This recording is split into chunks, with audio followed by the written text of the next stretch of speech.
Welcome to The Culture.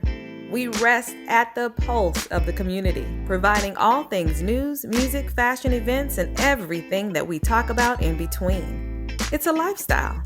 We are The Culture.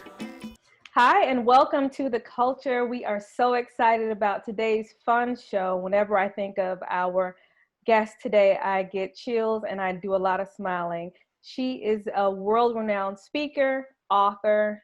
I like to say, you know how people say they have their DJ's favorite DJ? Well, she's my favorite small business owner.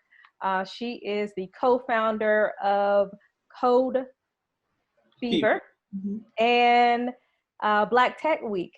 And so to me, she's all things tech and all things small business. Welcome to the show, Felecia Hatcher. Thank you, Jessica, so much for having me.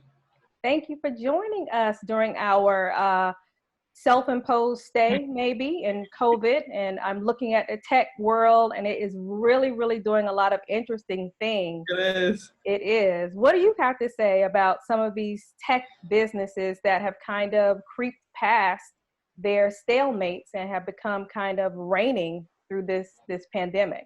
Yeah, I think for some tech companies, they're winning right now, right? Like if people struggle to understand their utility, why they were important, why they existed, what was the use of it, people get it absolutely right now, right? And then some other companies are just like, you're not essential, we don't need you, right?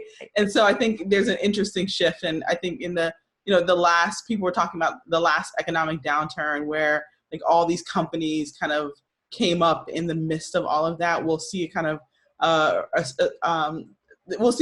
birth of new companies. And I think for all of us, whether it's food, shelter, education, you're going to see disruption in a lot of those areas based off of what we now are kind of questioning, like what is essential, what is not, what is important to us, what solves a problem in this moment, and what is something that is kind of like a want or kind of frivolous that we may start questioning if we ever return back to needing those things ever again. And so I think tech is playing a connectivity role more than anything, which is what it has played for a while. But I think the resources that we need from Zoom, right? Like I think Zoom saw 12 million people use the app in February and over 200 million people use it in March.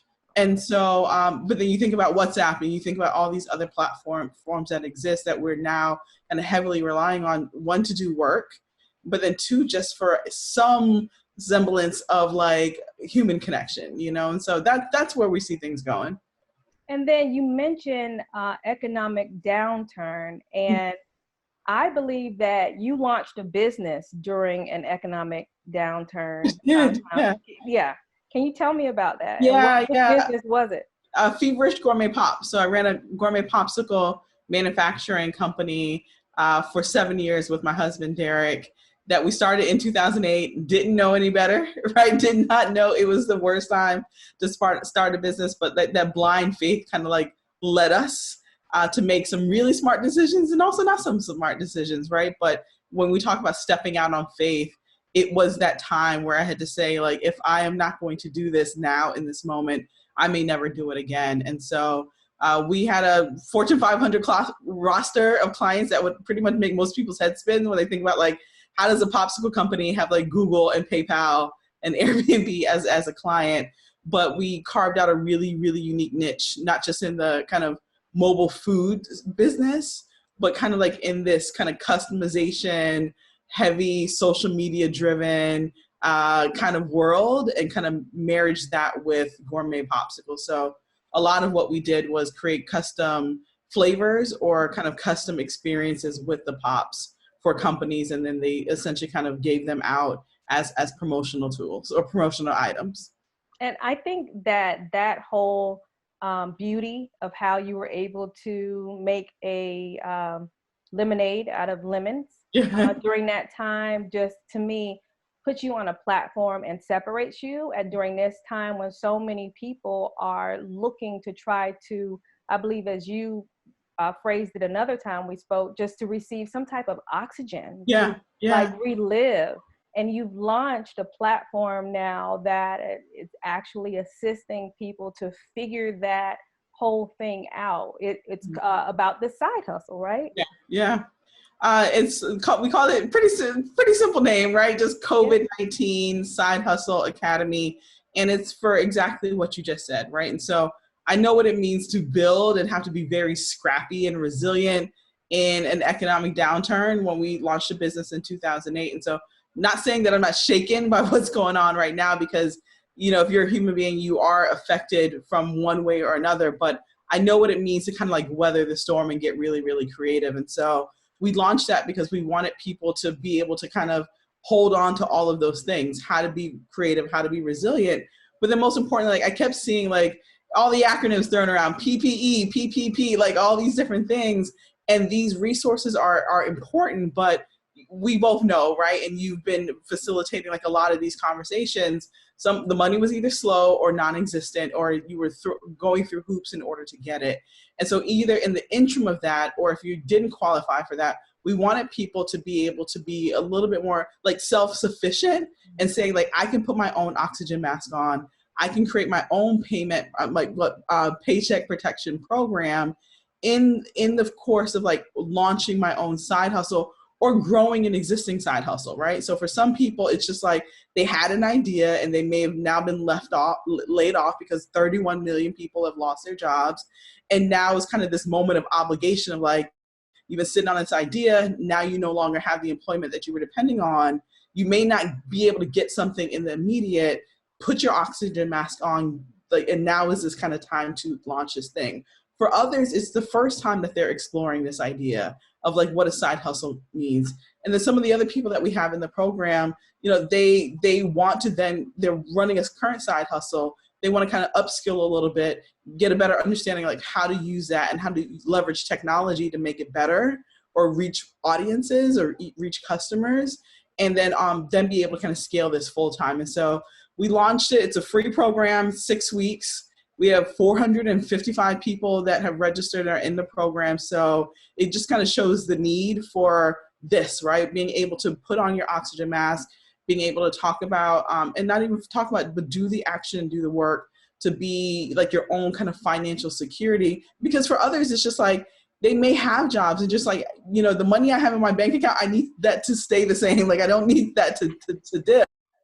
Because, the other side of that is like, even if you have a job, things are changing every single day, right? And the longer we kind of stay in quarantine, small businesses, large businesses are being heavily impacted. So this uncertainty, everyone is kind of living in this kind of zone of uncertainty. And so being able to just know, like, if it comes to a point where I no longer have employment, I can package up the skills that I have. I can package up this know-how. Like, none of that goes away during a pandemic, right? Like, the way you solve problems in the past are still ways that you can solve problems, but new problems now exist, and some problems have been exacerbated. So if you can be value-driven, and if you can solve problems, and you can connect with customers and an audience that understands what you offer in this moment, then you can really be winning with a side hustle.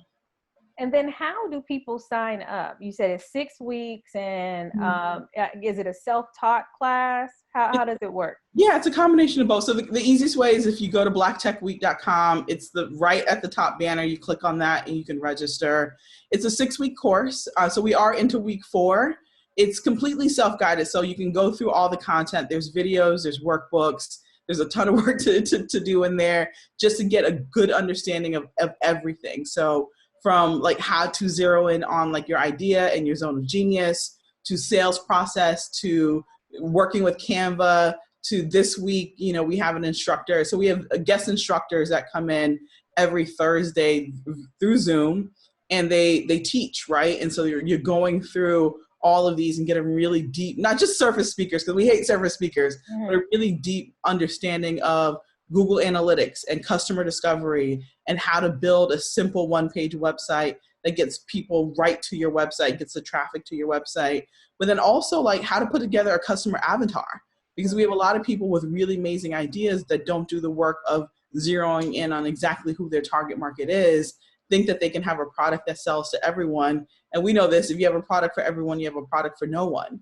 And so being able to use Facebook's like ad manager and analytics like programs on the back end, which are completely free resources, in order to actually test your assumptions of who you think your customer is and can this product actually sell. We do Instagram like ghost accounts to be able to kind of validate your idea. This is something that Blavity uses at any given time. Morgan says she has about, I think they have between 5 to 10 ghost accounts out, testing an idea to make sure, like, is this something that people are actually interested in? And then being able to kind of set milestones and do the work. And so our motto in the course is like, don't expect results from work you have not done. And so we're giving everyone the support, but you got to do the work if this is something that you truly want. And then kind of knowing the outlook of where we are right now, this is something that I think whether you start a side hustle or not, but if you can become more entrepreneurial in your thinking, then you are laying a really good foundation to really kind of survive and then thrive in whatever this new economy is going to be. I think that's great. I was speaking with someone here recently, and they were talking about they can't believe where they are, and they were surprised at how it ended because the situation ended victoriously. And I said, well, you never know who you are until you're backed into a corner and you have to fight yourself out. So I think there are a lot of people who have these ideas and thoughts of things that they could do for a living. But I think with your course, they will be able to kind of bring that out of them in a tangible way where they can monetize it and understand who their customer is and utilize all of technology to help them to reach their customer and be successful. So tell us one more time, it's Black Tech Week. Yeah, you can go to blacktechweek.com, and right at the top, you'll see the Side Hustle course banner, and click on that, and then just your name and your email address, and you'll get full access to the course. And then it's self-guided, like we said, and then on Thursdays, we do our live training sessions, but those get in access. So it's evergreen. So at any time you join, you'll be able to get access to everything that's in the course. But our live sessions with the instructors where you can get questions and feedback on like your progress of what you're doing, that part is 6 weeks and is on every Thursday. And that's really a blessing during this time where people just don't really even have the means to try to help themselves to figure it out. You're offering a free 6-week course. So congratulations on just being that source for the community. You've always been, though. I want to talk to you before you leave also about your other, I guess, venture with your virtual speaking at Pivot, Pitch, and Paid. Yeah. Right? Yeah. Okay. Tell us about that. Yeah. So I'm really excited about that. Right. And so it's part of a kind of a movement and a group that I have called No Introductions Required. And it's really about people kind of playing a much bigger, taking up as much space as they possibly want to in this world. And most of the work that I do is kind of amplifying people, like amplifying people's money, their message, and their movement by helping them get in front of people that will say yes to their ideas, their products, and their services. And so mostly I do that through tech. And then online, we do it through courses. And so Pivot, Pitch, and Paid is also one of those things where you kind of get to put your oxygen mask on and learn how to pivot, like whatever you were doing in offline, especially if you were presenting, consulting, running courses or programs, corporate training, like whatever that is, masterminds. Outside is closed, right? And so for a lot of people, if that was a source of your income, which it's my side hustle that turned into a full second business, is speaking and traveling across the globe. I can't, right? I'm not getting on a plane anytime soon. And so being able to kind of pivot that to still being able to service people, service your clients, service people who have a problem and you have a solution virtually is essentially what the course is. And so one, understanding that is a thing. And then two, being able to connect with leads and know like the tools that you need to use in order to then like unlock paid speaking opportunities online. And so some of my speaking engagements that I had for this year in March, I got all the emails, right? Like cancel, postpone. So I was able to actually have conversations with quite a few of them and turn those into virtual presentations, and then be able to kind of use the same system that I created to unlock other paid speaking opportunities. And so this exact same setup, like last week, I presented to a few hundred employees at Google around imposter syndrome, and they paid me for it, right? And so prior to that, I'd have to spend a whole day flying to San Francisco, do my presentation, a whole day flying back, which takes a lot of time. And so the biggest thing is like packaging up your genius right? Getting the resources, getting a community, getting all the support that you need, knowing what emails to send, also knowing how to sell with compassion in this moment that we're in right now. Because if you were not like kind of having that lens on servicing people and still being able to sell in this moment, because I think some people think that they can't sell, you have to stop selling, but you have something, right? And so this right now, the moment that we're in is about being a solutions-driven communicator. And if you can solve problems for people, people will pay. Companies need solutions. They need their teams to still hold on to their morale, right? They need them to still be able to perform. They need productivity, even if people are working at home, to still be high, because they still have products to sell and services to be able to provide. And so if you are a communicator, if you are a speaker or whatever, that is the course. And it's a 2-week boot camp. So it's 2 weekends in addition to some self-guided stuff, and then like a bunch of resources for people to be able to learn how to become a virtual keynote speaker or presenter. And then how do you sign up for it? Yeah, if you go to FeliciaHatcher.com/pivot, pitch, and paid is how you can directly sign up for the boot camp.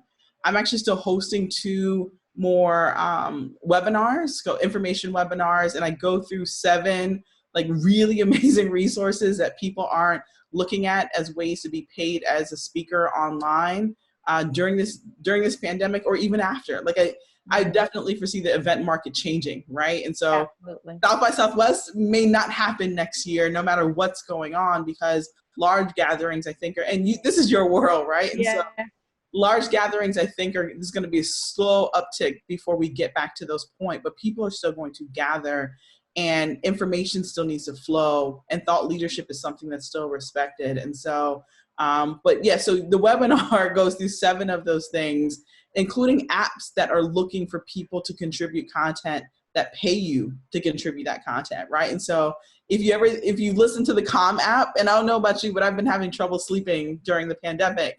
I downloaded the Calm app, or any of those motivational apps. And I'm like, people, you hear someone's voice, someone's delivering a message to you. Those people are being compensated. They're still delivering their message, their signature talk, or whatever it is. And most people just like, you download the app and you listen to it, and you don't think that, hey, let me pitch my motivational message, my tools, my strategy, my framework to a lot of these app companies and content companies that we see online that are actually paying for contributors. And that's one way to be able to get paid as a virtual speaker. And so the webinar is FeliciaHatcher.com/webinar to sign up for that session. And then of course, if you want to just go directly into the course, it's FeliciaHatcher.com, pivot, pitch, and paid. Felecia, okay, as if you're not doing enough, what else is going on with you? What else is going on? I'm a mom of 2, so homeschool has been kicking my butt the past 2 months. And so I am more than ready for summer break, although I got to figure out, we were having that conversation, right? Like I got to figure out how to keep her engaged during the summer, because we're not going outside. Yeah. But yeah, I mean, those 2 things that I mentioned are the big projects. We're working on some really cool things with Black Tech Week. I think like a lot of people that like run physical spaces, we're trying to think of some new and innovative ways to kind of revamp Tribe, space called Tribe. Yeah, I was gonna say, and then we didn't even mention the fact that you own a space called Tribe in Overtown. With the new regulations, has that change the way that you're going to have to do business with your space? So the crazy thing is, we were going through a rebrand like before COVID happened, and getting ready to launch the Center for Black Innovation, which will be kind of like the new name for the space, and have some really interesting programs kind of emerge within the space, right? A research department specifically around Black entrepreneurship and Black technology, and like the innovation potential of our community, but like actually having data to be able to support organizations. That was a big thing that we were working on. And so now, we want the space to be able to be used, especially in the short term, to address some of the most immediate needs. So we're trying to figure what that looks like right now. So more than anything, that's the big thing that is keeping me up at night, is just trying to figure out how to repurpose the space, but then also how to serve our members kind of in this new economy where a lot of physical spaces are having to make some major alterations in order to still have people be able to use the space, right, as a space of, as a place of business, but then also put in a lot of kind of concessions for social distancing. So we've seen restaurants with like shower curtains and all those things. I don't know where we're going with that, but we'll figure it out. I wish I had the answer for now, but it's definitely been keeping me up at night trying to figure out what that looks like for the future. So you're just like me, just trying to figure it out. I'm just Yeah. asking. I would just keep asking people, like, what do you think? You know, I don't want to rush it, but I kind of like want to know. I want to kind of figure it out, like, because I really honestly don't see the disease or the illness going away. It's not just going. I don't think it's going to just evaporate. No, I think our normal is evolving. It is. And while it hurts, I'm kind of geeked about it. I appreciate the fact that we're being pressed to do things differently. Yeah. I like it in a weird kind of way. No, I get it. I think, you know, every 10 years, I don't know, you read all these different things about like these big kind of shifts in the way that like we live and we work and we play, right? Which is what we're living in this moment. So I think, you know, really being able to kind of look to like our leaders and be leaders ourselves in being able to kind of shape what this new future looks like it's overwhelming, but it's also a really exciting opportunity, right? And I think for a lot of us, and I know me personally, like, you so constantly go. This is the most rest that a lot of people have gotten in a really, really, really long time. And I think with that has come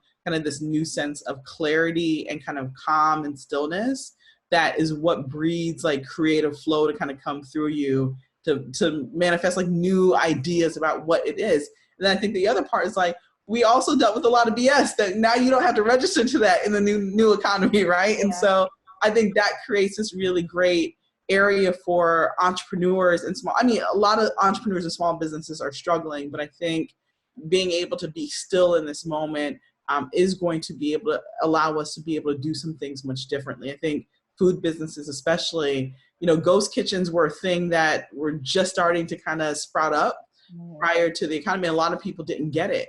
And I think, you know, when you talk about Black businesses using Instagram and like cooking out of their homes were like this underground thing that wasn't really getting the respect. It wasn't part of the cottage law.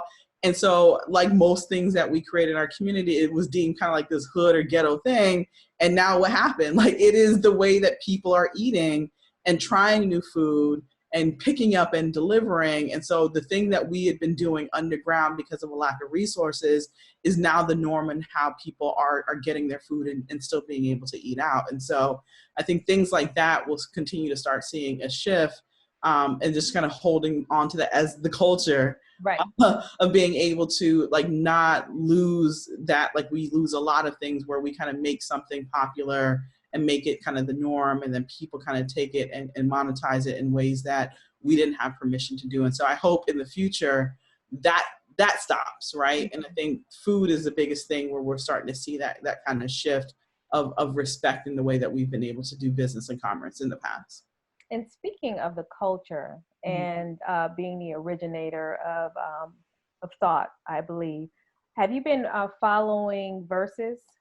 Yeah, of course, yes. So I'm really, really sitting back eating popcorn because you know that the big networks came to Swiss and Timberland requesting to actually air it. Like CNN, they wanted the show, and he's like, "Nah, this is for the culture." So, but I know that he's not just going to keep it to air on Instagram. Like that is going to evolve into something that I think is probably going to be a new tech app that would provide free or not free, but maybe a membership-based concert. And I was talking to Roy and I said, yeah, I would become a member and I would pay monthly to be able to have this new sort of entertainment. Absolutely. I think it's a great idea. Yeah, I hope they're working fast, man, because to build something like that is extremely, extremely expensive. But I think it's a huge opportunity for them. I think, you know, Erykah Badu, I don't remember if it was Forbes or Fortune just recently did something on her because since COVID started, she's been streaming on her personal website, right? So what is it, Baidu World Market? Yes. And charging. I think she was charging like $1 at the time just to get access. She has all this dope merchandise, like all these different avenues. And so, tech, like everyone has been disrupted, right? And so all artists are now having to figure out digital, where it was just kind of this thing that was on the side. Right. Now that they can't tour, which became a lot of their source of revenue, now they're having to figure out, and I think it's cool because now, again, it's one of those things where you can kind of cut out the middleman and go directly to your audience, and be able to provide like these intimate moments or like these like there's a lot there. And I think what network wouldn't want to get like 1 million people, right? Right. Just like their eyeballs on any given day listening to just two, amazing artists kind of do their thing. And so I'm sure they're getting hit up like all over the place, but I hope, in my heart of hearts, just as a techie, that they got their teams working right now to be able to build and kind of siphon off everyone off of Instagram onto their own platform, because I think I kind of feel like they were already working on something. I would believe so, right? Because come on, listen, Timberland, right? Yeah. So I think they were already in that mindset, and COVID kind of propelled it on another platform and maybe kind of test it out and see if it would work. Right. I think, the interesting thing, because you see all the comments about like, the artist can't get it right and the technology and stuff like that. And it's just like, but that's also the early days in any business, right? Yeah. Especially a tech company. And it's just them capitalizing on the time. In the beginning, there's nothing but kinks, right? There's nothing but kinks that you have to work out. So I think hopefully there'll be all these case studies that kind of come out of like, what does it mean to kind of launch something before it's fully ready, but still be able to service people and at the raw essence of it, get them what they need, which is just feel good music and kind of entertainment in like really crazy and uncertain times. I also want to say that I think that for me, the kinks add to it. It's organic. Yeah. We're not looking at a television broadcast, or we're sitting into a movie theater where we've paid to see this professionally produced theatrical performance or newscast. It's very authentic, and to me that adds to the intimacy of it. It also gives us, I'm not gonna curse, even though I know you would love to hear me say what I was gonna say. Hello. It would, but it adds to it because it gives us something to talk about. We're talking about this the entire next day. Yeah. And when Teddy Riley was sitting there going back and forth with Babyface, and both Babyface was just low key just dissing him the whole time. Who knew we needed that? Like, I needed that from my soul that day, like in COVID. I just needed all of that, all of everything that they gave us. Teddy extra, Babyface with the slow diss, and just all of the drama that I'm reading in the comments. It just gave me so much life. So Versus could not have paid for all that free PR and sharing, social share. They could not have ever paid for that. Like Eddie doing the most was like the most for right. I loved it. I did too. I want Teddy to come back actually, and with like the whole shebang. And then the next time everybody was like, "Where's the hype man? What happened to the hype man? We want him." That was just so funny to me. Well, thank you so much. Before you leave, where can people follow you?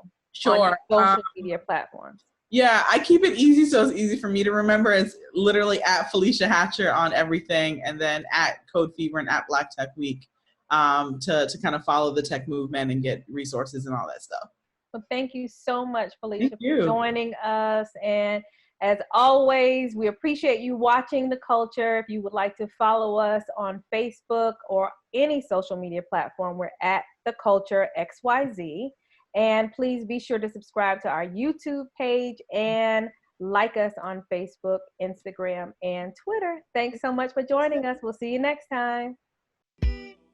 The Culture is produced and owned by Hip Rock Star Media and cannot be reproduced or broadcast without written consent by Jessica Garrett Modkins. All rights reserved 2020.